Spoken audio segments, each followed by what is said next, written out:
I think, though, before the flood came, things were a lot different. That increased air pressure would sure make you heal up faster. How many of you remember baby Jessica that fell into the well in Texas? She was 18 months old. Her left leg slipped down the pipe. Her right leg came up behind her, and she slid down 20 feet inside an 8-inch steel pipe. She was down there for 2.5 days. They tore up the neighborhood getting that kid out of that well. I mean, it was an amazing rescue. Got to really praise those guys for the work they did. When they got her out, lots of her body had turned black from lack of circulation. Her right leg was totally black. It had been twisted around behind her, stuck in her face from behind for 2.5 days. One doctor said, we got to cut her right leg off immediately. The other doctor said, hey, before we start cutting stuff off, let's put her in a hyperbaric oxygen chamber. They stuck Jessica in a chamber, filled it up full of pure oxygen, and pumped it up to double normal pressure. Within a few hours, her leg turned pink. They restored circulation. They had to cut off half of her little toe. It never did save that one, but still, it beats losing a leg. By the way, do you know what you call a girl if one leg is shorter than the other? Eileen. Never mind. A little bit of trivia there. Jessica was absolutely fine after being treated with hyperbaric treatments. They restored circulation. Interesting. The largest chamber in America is in Pensacola, Florida. It can hold 30 people in an emergency. What's that? What would they have a hyperbaric chamber for? In West Germany, they're treating all stroke patients with hyperbaric oxygen and getting amazing recovery from strokes. In England, they're treating multiple sclerosis. In India, they're treating leprosy with hyperbaric treatments. Here's a kid being treated for cerebral palsy.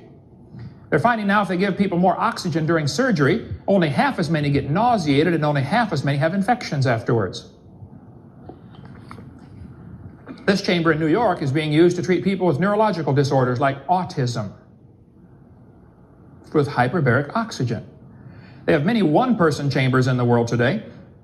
The Dallas Cowboys have a hyperbaric chamber. Now, question. Why would the Dallas Cowboys want a hyperbaric chamber? Well, they've discovered their injured players will heal twice as fast. And if you're paying the guy $1,000 a minute to go play with the ball, you want him out there playing with the ball, not sitting on the sideline, right? I think the whole world probably had hyperbaric conditions before the flood came. You can get your own hyperbaric sleeping bag if you want. Michael Jackson has one. He says it's going to make them live forever. Well, that's just what we need, you know. There's my son, Kanandu, back there on the camera, and his wife and I at an oxygen bar in Alaska.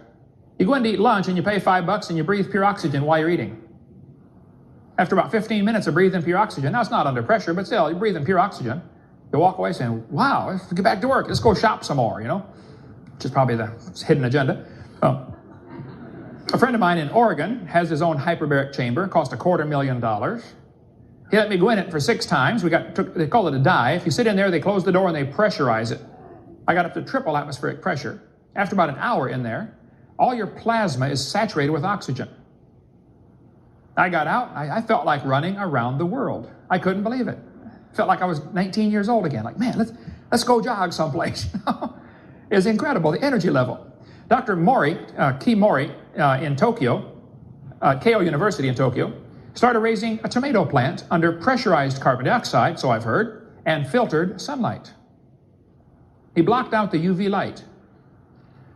His tomato plant grew a little faster than normal, and it kept growing and growing and growing, and they said, wow, this thing's getting bigger. After 2 years, it had produced 900 tomatoes and was 16 feet tall. They moved it to a shopping center, built scaffolding to hold up the branches, and it kept growing and growing. They took it to Expo 85 and said, this plant might produce 10,000 tomatoes. It ended up growing 40 feet tall, producing 15,000 tomatoes in its lifetime. One tomato plant. That's a tomato tree. Now, this was a cherry tomato plant. You know, the little cherry tomatoes you put on your salad. But his tomatoes were coming off baseball size. Can you imagine if the whole world had hyperbaric conditions like that before the flood came? The plants would grow like crazy. You would need the dinosaurs just to mow the grass. There's a guy in Iowa got curious, why do the birds start chirping an hour before sunrise? He found out the chirping of the birds is a frequency that helps open up the plant cells, stomata, on the bottom of the leaf, and it lets the plant start breathing in the morning. It helps, that's the alarm clock, it wakes the plant up. He found out that that frequency is found in music, classical music, quite a bit. So he started playing classical music to his cornfield. His neighbors thought, you know, un poquito loco a la cabeza, you know. He's a couple fries short of a Happy Meal, but